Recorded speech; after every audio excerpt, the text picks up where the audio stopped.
O rito romano, ele é caracterizado por algumas orações, chamadas orações presidenciais, que variam de missa para missa. Dessas orações presidenciais, que são 3, né, variantes, né, a oração da coleta, a oração sobre as ofertas e a oração após a comunhão, dessas 3 orações, a mais importante é a coleta. Por que é que se chama coleta? Não é? Porque vai passar sacolinha nesse momento? Não. A sacolinha que vai passar nesse momento é uma sacolinha invisível que vai fazer a coleta das intenções que estão no coração das pessoas. O padre diz, oremos, e faz silêncio. Depois do oremos tem um momento de silêncio. Ali estão sendo recolhidas as intenções. Na oração silenciosa do padre, ele reza pelas intenções que estão no coração das pessoas e que Deus conhece e que os anjos estão recolhendo naquele momento e levando para o céu.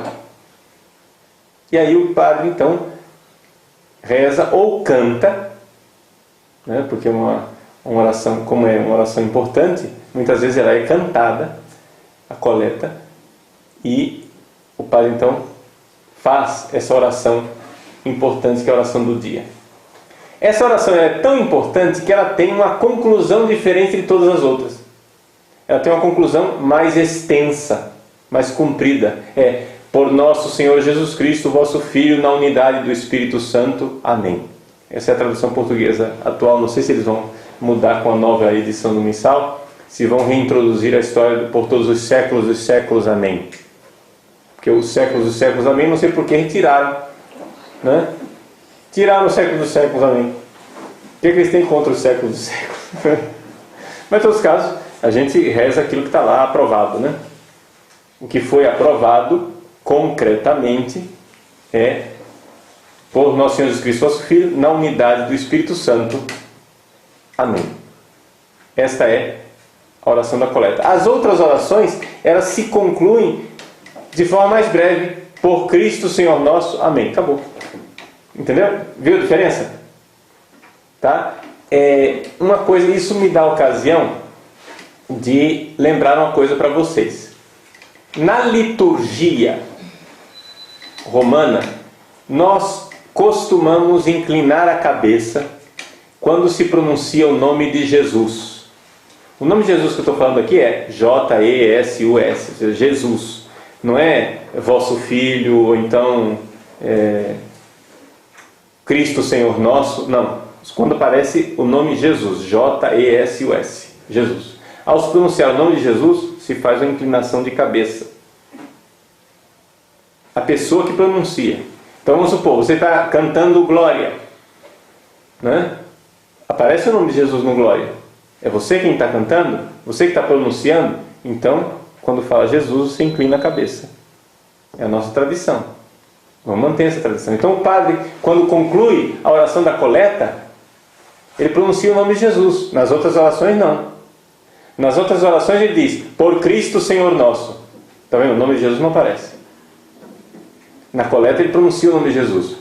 Então ele terminou, por nosso Senhor Jesus Cristo, vosso Filho, na unidade do Espírito Santo. Amém. Ele junta as mãos inclinando, porque está pronunciando o nome de Jesus. Dá para entender? Então, todas as vezes que você pronuncia o nome de Jesus na missa, se faz inclinação. Isso é a nossa tradição. Tá? Então, também, para dar a norma completa para vocês, o nome de Jesus, o nome de Maria, M-A-R-I-A, Maria. Não a vossa mãe ou Nossa Senhora. Não, quando pronuncia o nome de Maria, também se inclina a cabeça. E quando se faz referência à Santíssima Trindade, por exemplo, glória ao Pai, ao Filho e ao Espírito Santo, como era no princípio, agora e sempre. Amém. A Trindade junta, então se faz reverência também. Então são 3, nome de Jesus, nome de Maria e a Trindade. Se faz inclinação de cabeça. Tá? Algumas norminhas assim que não estão previstas nas rubricas atuais, mas que são normas interessantes para a gente saber na prática litúrgica. o que é inclinação de cabeça atualmente. Antigamente havia uma distinção entre inclinação de cabeça, inclinação média e inclinação profunda. Agora não existe mais isso, só existe inclinação de cabeça e inclinação profunda. Hoje, na prática litúrgica, inclinação de cabeça é o seguinte: é você olhar para os seus pés usando também um pouco do ombro, né? Você só olha para os pés assim. Isso é inclinação de cabeça. Então, inclinação de cabeça não é só a cabeça assim, tá? Mas é também um pouquinho do ombro. Isso é inclinação de cabeça. E a inclinação profunda? O que é a inclinação profunda? É uma inclinação tal que você se rebaixa, que se você quisesse tocar os seus joelhos, você seria capaz. Essa é a medida da inclinação profunda, né? Você se abaixa, pega no joelho. Pegou no joelho? Muito bem. É até aí que você tem que baixar na inclinação profunda. Tá? São pequenas regrinhas práticas, litúrgicas, que não estão, isso é evidente que não está nos livros litúrgicos, mas faz parte da tradição litúrgica que a igreja põe em prática. Então a gente vai ensinando essas coisinhas, meio genuflexão, inclinação, né? Assim a gente vai aprendendo. Tá? Então a coleta é isto, essa oração importante que coloca um tema da oração do dia e como é que se faz na prática, como é que ela é estruturada, a coleta.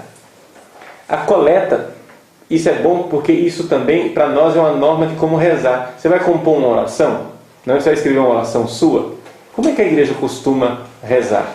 A igreja, quando ela ora, quando ela reza, ela usa uma coisa que nós aprendemos com os judeus. É o chamado zikaron, é a recordação. Então, não sei se vocês já notaram isso nas orações litúrgicas. É assim: nós lembramos a Deus coisas que aconteceram no passado. Pedimos que Ele então olhe para o presente e conceda uma graça para o futuro. Então, assim, por exemplo, eu falo para Deus: Senhor, vós não abandonastes o vosso Filho Jesus ao poder da morte, mas o ressuscitastes no terceiro dia. Passado, né? Olhai agora esses vossos servos, presente, e concedei que a ressurreição preparada para nós no céu. Aí peça o que você tiver para pedir. Então, presente, passado e futuro. É interessante isso por quê? Por que é importante recordar a Deus o passado? Porque Deus tem amnésia? Não, Deus não tem amnésia. Mas nós precisamos recordar a fidelidade de Deus, porque isso faz crescer a nossa fé e confiança. Entende? Senhor, não abandonaste o vosso Filho Jesus às portas da morte. Olhai para a vossa comunidade agora, que está passando por esta grande aflição, e concedei que sejamos resgatados do poder do inimigo, etc. Então, quando você reza, é interessante ter esta noção, não é? De que o recordar, narrar os fatos, as fidelidades de Deus, os gestos salvíficos de Deus no passado, é algo que, digamos assim, nos dá um respiro espiritual. Para a gente fazer uma comparação, vamos imaginar assim, que você tem uma espécie de um abismo, onde você tem que pular para o outro lado do abismo, né? Você está aqui na beirinha do abismo, de pé, e você tem que pular para o outro lado. Ora, se você fica parado, de pé, na beira do abismo, e olha para baixo, você vai sentir vertigem, você não vai ter força, você não vai ter coragem para pular do outro lado. O que a gente faz para pular para o outro lado do abismo? Você vai para trás, você recua, pega impulso e pula. É exatamente isso que nós precisamos espiritualmente. Muita gente tem dificuldade de confiar em Deus. Muita gente tem dificuldade de se entregar a Deus. Muita gente fica inseguro na sua vida espiritual porque não sabe rezar. A pessoa reza somente olhando o hoje e fica olhando a dificuldade do hoje e temendo o futuro, né? Hoje e o futuro, hoje e o futuro, hoje e o futuro, hoje e o futuro. O que acontece? Você fica com uma vertigem. Eu não vou dar conta. E se acontecer tal coisa? Então, os momentos de oração, muitas vezes, são momentos de profunda angústia espiritual, onde a pessoa fica fazendo a lista daquilo que ela tem medo que aconteça no futuro. Gente, esse tipo de oração só destrói a alma. Porque aumenta a sua angústia. O que você tem que fazer é narrar as glórias de Deus no passado. Tanto na história da igreja, na história do povo de Deus, como na sua própria história. Você chegar e ver que Deus foi fiel com você. Foi fiel com Jesus, com os santos.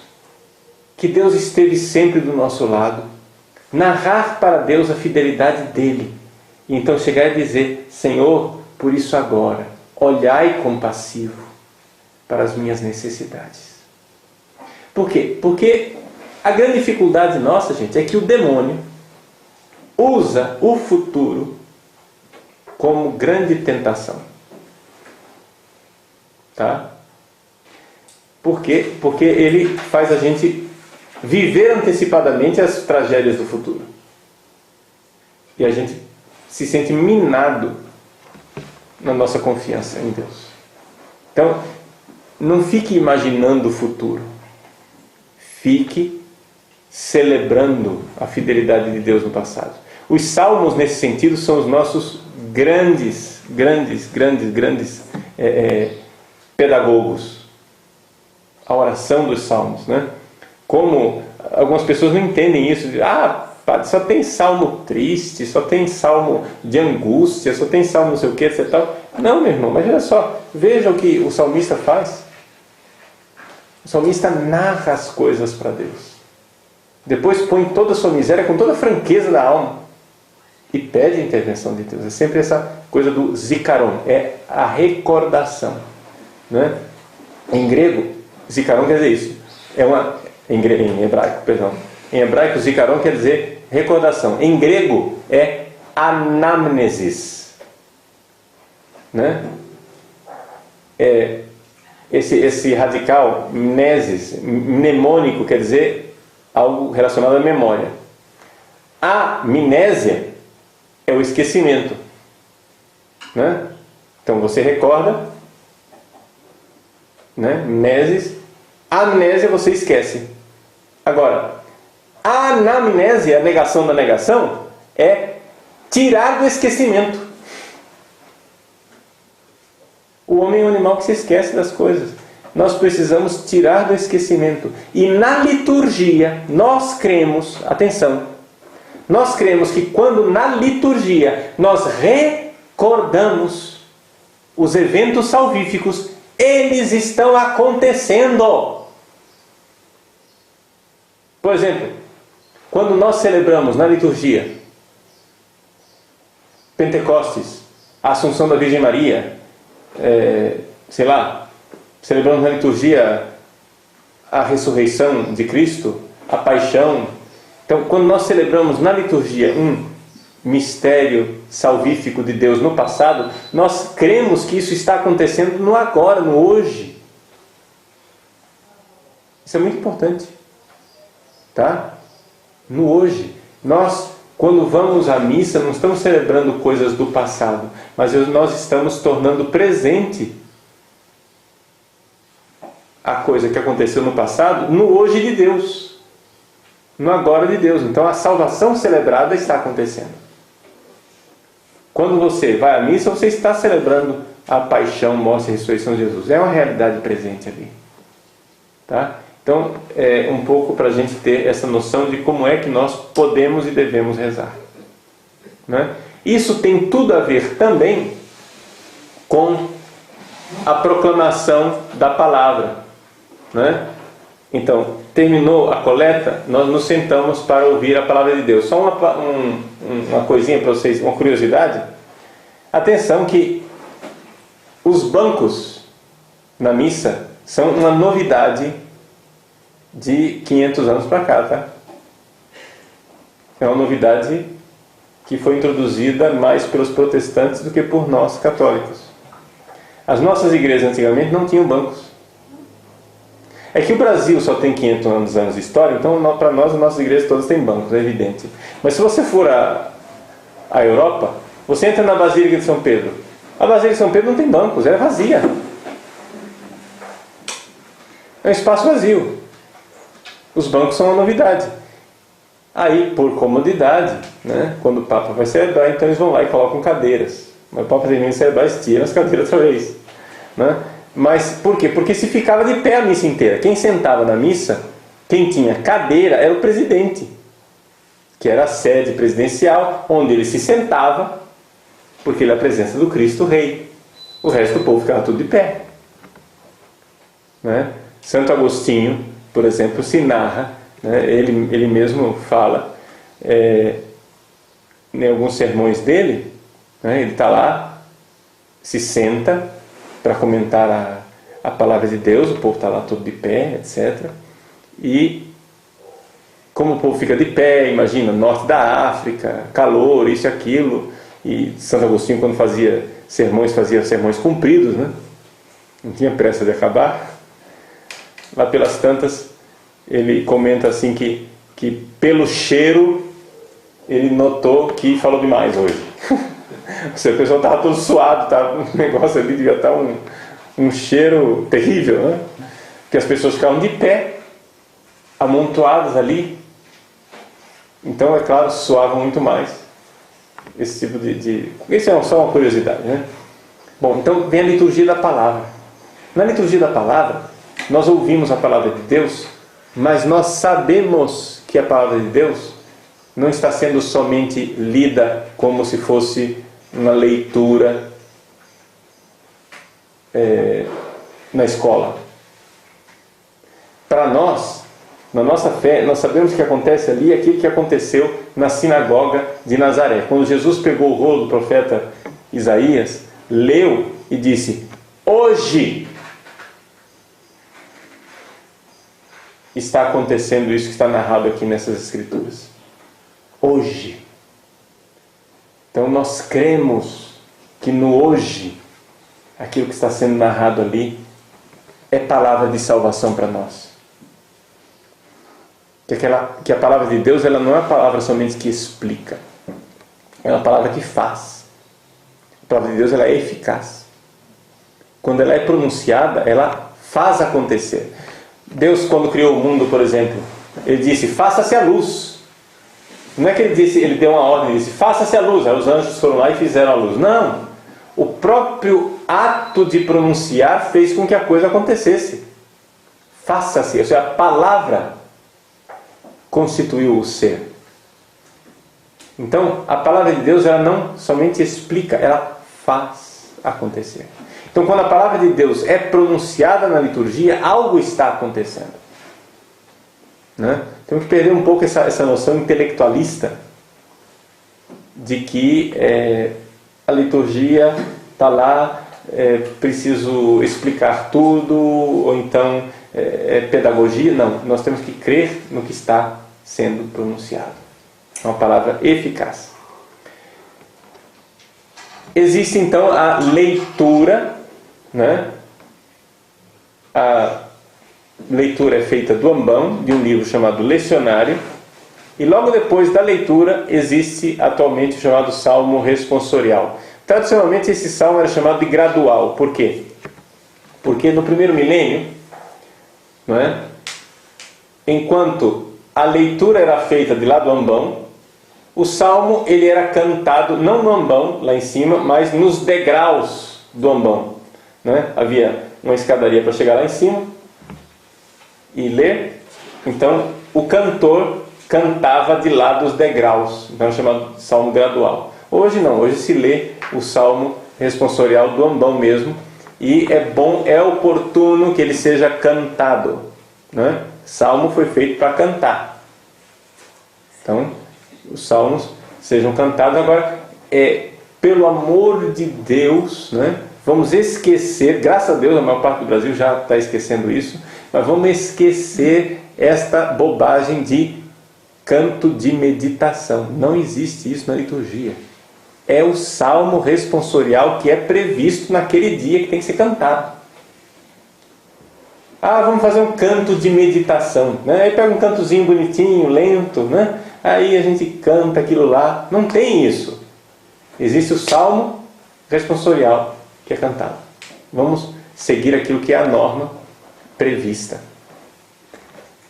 Terminadas as leituras e o salmo responsorial, acontece então a aclamação ao Evangelho. A aclamação ao Evangelho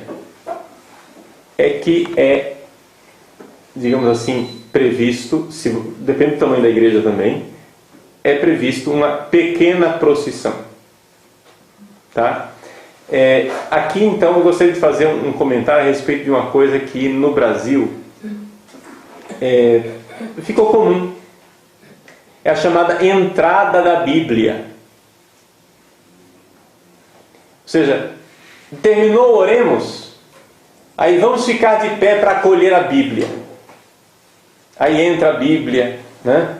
Às vezes de forma até bastante bonita e digna, às vezes de uma forma que misericórdia, né? Dentro de um balaio, com meninas mal vestidas dançando e etc. Então, esta entrada da Bíblia não é prevista na liturgia, isso não existe. Risca da sua listinha, pelo amor de Deus. Para com esse negócio. Como nós vimos, existe a entrada do evangeliário, que é Cristo. Na liturgia, ele entra na procissão de entrada e é colocado no altar.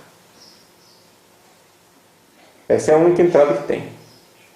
Dali, no canto de aclamação ao Evangelho, o que é que vai acontecer? O que acontece é o seguinte: o diácono, se houver diácono, ou então o padre que está presidindo, vai até o altar e se inclina diante do altar.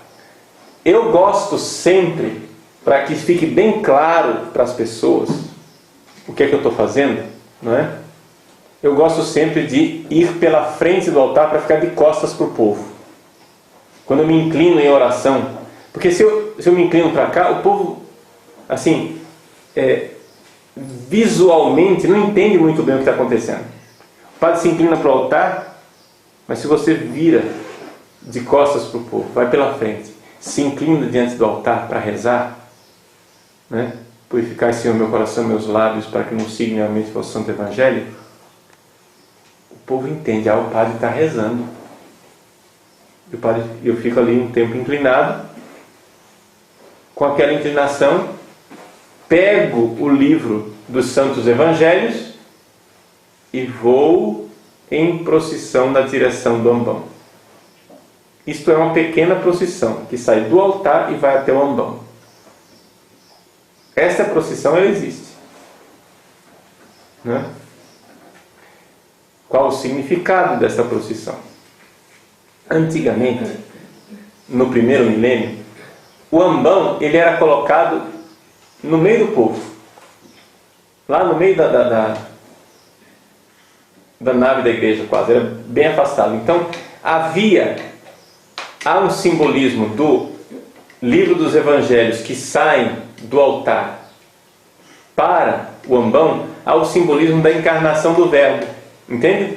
Ou seja, o livro dos Evangelhos está lá, no altar, junto de Deus, e ele vai para o ambão, para mais perto do povo, ou seja, é a encarnação da palavra de Deus, é o Cristo, né, que vai e que se encarna. Então é por isso quando a procissão ela é completa com turíbulo, naveta e as tochas, as velas que acompanham a procissão, né? É bonito ver os acólitos sempre simbolizam os anjos. O diácono ali simboliza o Cristo que se encarna, não é? Então ver o Cristo acompanhado pelos anjos que se encarna. É uma procissão bonita, simbólica, muito mais rica espiritualmente falando do que uma, aspas, entrada da Bíblia. Está entendendo? A entrada da Bíblia aqui. Entende? Não tem entrada na Bíblia na liturgia. Existe o livro dos Evangelhos, que profissionalmente é levado até o ambão, e ali então acontece isso. Vejam a distinção que a igreja faz entre as leituras e o Evangelho. O Evangelho é proclamado todos de pé, todos voltados para o Evangelho. O Evangelho é incensado, o Evangelho é iluminado pelas velas. O padre traça o livro dos Evangelhos com o sinal da cruz. As pessoas traçam o sinal da cruz na fronte, na boca e no peito, para simbolizar o Cristo na minha mente, na minha boca e no meu coração. É a palavra de Deus que deve estar na minha mente, na minha boca e no meu coração. É evidente que é um símbolo também trinitário, que são 3 cruzes, né? Não se diz nada nesses 3 sinais da cruz. Não confundam com a tradição nossa, bonita, de fazermos pelo sinal da Santa Cruz, livre-nos Deus, nosso Senhor, dos nossos inimigos, em nome do Pai, do Filho e do Espírito Santo. Que é uma forma de invocar a proteção de Deus antes de nós sairmos em viagem, passar por algum perigo, etc. Né? Uma forma de invocar a proteção. Pelo sinal da Santa Cruz, livre-nos Deus, nosso Senhor, dos nossos inimigos. Então a cruz, fujam os inimigos dentro da cruz de Cristo. Mas estas palavrinhas que nós aprendemos nas nossas orações, elas não são pronunciadas durante a missa. Não existem essas palavras. Existe somente o gesto, sem palavras, para simbolizar o Cristo na minha mente, na minha boca e no meu coração. Né? E aí todos ouvem a proclamação do Evangelho, e terminado o Evangelho, o padre então beija o livro dos Santos Evangelhos no lugar onde ele traçou com a cruz. Né? Pedindo a Deus que, pelas palavras do Santo Evangelho, ele receba o perdão dos seus pecados. E tem uma oraçãozinha secreta em silêncio que o padre faz quando beija o livro dos Evangelhos. Né? Per evangelica dicta dreantro nostra delicta. Que os nossos delitos, nossos pecados sejam destruídos pelas palavras do Santo Evangelho. Então, isso é um pouco a liturgia da palavra até o Evangelho. Acho que aqui já foi suficiente para a gente ter uma noção geral das riquezas que estão aí. Poderíamos comentar longamente, detalhadamente cada uma dessas partes, mas o básico acho que foi colocado. Uma última palavra, só para concluir, que nós já temos um lecionário e leituras previstas para todos os dias do ano. Não é interessante mudar as leituras. É bom a gente ler a leitura daquele dia que é previsto, a não ser que haja uma razão pastoral muito especial. Mas o normal seria ler a leitura daquele dia. Por quê? Porque a palavra de Deus a gente não escolhe o que é que a gente vai ouvir. É Deus quem escolhe o que é que a gente precisa ouvir naquele dia. E isso nos dá também a oportunidade de colhermos os abundantes frutos da riqueza da palavra de Deus que foi prevista pelo Concílio Vaticano II. O Concílio Vaticano II pediu que se aumentasse o número de leituras da missa. A quantidade de leituras que está no nosso lecionário é uma riqueza muito grande. E isso é uma das coisas que a gente precisaria realmente promover. Tanto que existem grupos que celebram a missa antiga de Pio V, mas gostariam muito que o Vaticano desse permissão de se usar o lecionário atual. Porque, embora eles tenham algumas dificuldades com a liturgia do missal, com a reforma do missal, é quase uma unanimidade de que o lecionário, ou seja, a riqueza das leituras que nós temos atualmente, é uma coisa extraordinária. É muito bom, é positivo. Né? Então, uma das coisas mais bem-sucedidas da reforma litúrgica do Vaticano II foi o lecionário. Né? As leituras bíblicas abundantes e ricas que estão aí à disposição do povo de Deus.